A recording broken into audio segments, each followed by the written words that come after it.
Fala galera, hoje é dia de Caçador de Marte Absoluto, número 4. É uma história da DC, escrita por Dennis Camp e desenhada por Javier Rodrigues no ano de 2025. Absolute Martian Manhunter número 4 é sequência direta das edições anteriores dessa nova abordagem do último marciano vivo. Se você ainda não viu os vídeos sobre os 3 primeiros volumes, o link para eles tá aqui na descrição. Dá uma olhada lá primeiro e depois volta para esse vídeo aqui. Mas se você já assistiu ou já conhece a história, se inscreve no canal se você ainda não é inscrito e ativa o sininho das notificações, já deixa seu like para não esquecer depois e me segue nas redes sociais. E agora sim, vamos para a história. Senta aí. A história começa com o que parece ser algo ou alguém criando um nascer do sol. Como se fosse um imenso globo branco de muito calor. Tanto calor que começa a afetar as pessoas. O resultado disso é, por exemplo, um homem começando uma briga imensa, espancando outra pessoa, só porque esse alguém derramou café na sua blusa. Na sua casa, John Jones é confrontado pela sua esposa Bridget, que queria conversar sobre a relação deles. E graças ao marciano na sua mente, John conseguia ver exatamente o que ela estava pensando. Era como se estivesse literalmente escrito no seu rosto: mau marido, mau pai, ausente. Mesmo assim, John evita essa conversa dizendo que precisa sair porque precisam da sua ajuda em algum tipo de grande conflito que aconteceu pelas ruas. John não recebeu nenhuma ligação da agência, mas ele sabe disso graças ao marciano. Só que para Bridget, isso era só uma desculpinha para ele deixá-la mais uma vez. Isso a deixa frustrada e John percebe fumaças brancas saindo da sua cabeça. Mesmo assim, John vai ao local onde aconteceu o espancamento. Quem mostra a cena do crime é uma policial que explica: a vítima teve 21 ossos quebrados e 9 contusões. Fora que uma mulher acabou sendo pega no fogo cruzado e como resultado ela nunca mais vai andar de novo. E claro, além de $100 mil de destruição de patrimônio público. Tudo isso por causa de um café que foi derrubado numa blusa. Enquanto John investigava a cena do crime, o marciano percebe o globo branco no céu, se referindo a ele como o calor branco da guerra. A própria policial comenta como o calor estava absurdo. E ao redor deles, todas as pessoas pareciam irritadas e com fumaça branca saindo das suas cabeças. John aproveita para perguntar do seu parceiro, Mayweather, e a policial informa que ele deixou a profissão há umas 3 semanas atrás. E, conhecendo o trabalho, não tinha como julgá-lo. Enquanto anda pela cidade, John observa que em Middletown residiam muitos imigrantes. Geralmente imigrantes partem para outros países em busca de recomeços, de segundas chances. Mas nem sempre essas segundas chances vêm fácil. Principalmente quando certos grupos sociais já foram inimigos no passado.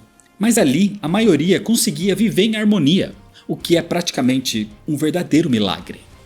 Mas com o passar dos dias, John presenciaria diversos conflitos acontecendo naquele lugar e em toda a cidade. E ele fazia isso enquanto saía escondido de casa para evitar um conflito com a própria esposa.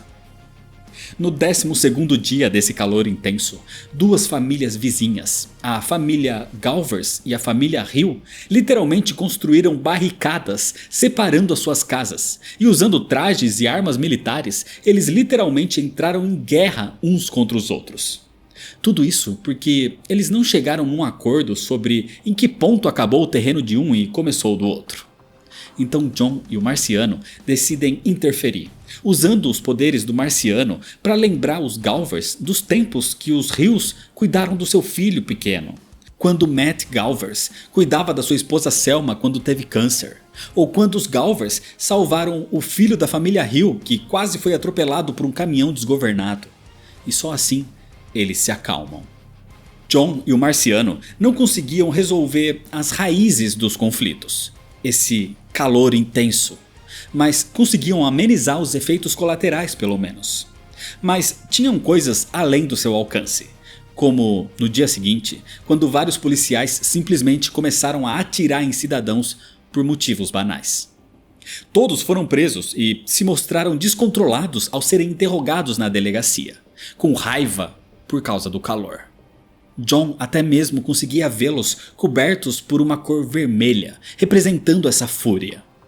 Essa mesma cor que ele via nas famílias das vítimas. Era violência gerando mais violência e sentimentos como vingança.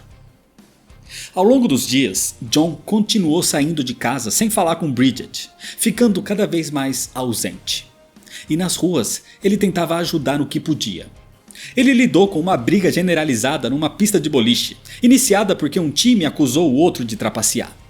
Em outro momento, ele lidou com um conflito entre grupos religiosos que acusavam o outro de blasfêmia por discordarem das formas como deveriam realizar o batismo, se era só molhando um pouco ou mergulhando o batizado na água. Depois de tantos dias a evitando, Bridget cansa e começa um confronto também. Ela diz que John estava evitando ela e que eles deveriam ser parceiros.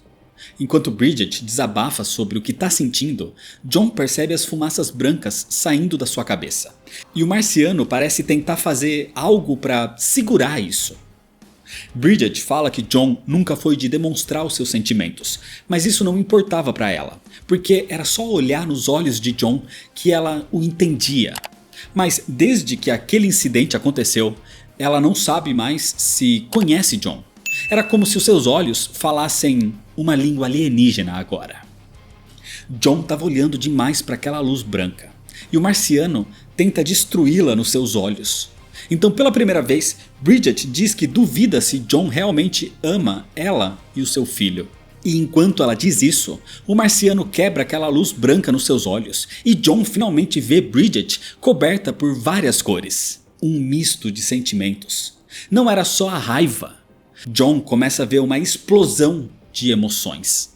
E nesse momento, ele cai de joelhos na frente da esposa, a abraçando, dizendo que ele sente o que sempre sentiu por ela. O problema é que enquanto essa conversa acontece, 3 homens preparavam algo, com bombas e equipamentos militares. A discussão de Bridget e John fica mais acalorada, com Bridget agora totalmente vermelha, furiosa, enquanto John tá azul na defensiva. Ela fala das suas frustrações, como viveram em Washington DC por 6 anos. Eles tinham amigos lá, mas da noite pro dia, John os levou para Middletown, onde eles não conhecem ninguém. E John diz que foi por causa do FBI. Enquanto discutem, o marciano tenta usar suas habilidades para neutralizar o globo branco, acabando com toda aquela loucura. E numa combinação de cores, no pôr do sol daquele dia, ele devolve a sua cor amarela, acabando assim com aquele calor intenso. Mas mesmo com isso aparentemente resolvido, Bridget continuava afetada pela fumaça branca e diz que não aguenta mais tantos segredos. Não aguenta mais essa aparente indiferença de John. E ela diz que John deveria sair de casa. Ela não se sente confortável com alguém que mais parecia um estranho agora. O problema é que, enquanto essa discussão continuava, aqueles 3 homens vão, cada um, para uma instalação diferente. Uma nuclear, outra de carvão e outra de gás. E eles simplesmente as explodem. E com isso, a energia não apenas da casa de John, mas de toda a cidade, acaba no fim daquela tarde. Então o marciano percebe que esse era o plano. A real ameaça não era a luz branca intensa dos dias. Aquele calor que criava a raiva intensa. Aquilo era só para chegar nesse momento. Porque a real ameaça do marciano branco é a sua influência na escuridão total. E é desse jeito que, por enquanto, termina a história. Caçador de Marte Absoluto, pra mim, é de longe a melhor HQ absoluta da DC até o momento. Isso incluindo Batman, Superman e Mulher Maravilha. O roteiro é sempre maravilhoso, trazendo sempre subtextos, interpretações, numa narrativa psicodélica que faz total sentido, e numa arte que também acrescenta e muito na mensagem e em como essa mensagem está sendo dita. As cores importam muito aqui também. É um casamento perfeito entre todos os elementos que fazem dela uma ótima HQ. Aparentemente o quadrinho teria só 6 edições, mas foi estendida para 12 pelo menos. E, sinceramente, se a qualidade continuar altíssima dessa forma, pra mim pelo menos, vai ser história para outros vídeos. Por isso, se inscreve no canal se você ainda não é inscrito, ativa o sininho das notificações, deixa seu like se você gostou, me segue nas redes sociais para ficar por dentro das novidades e compartilha esse vídeo com seus amigos. Muito obrigado, valeu e até mais.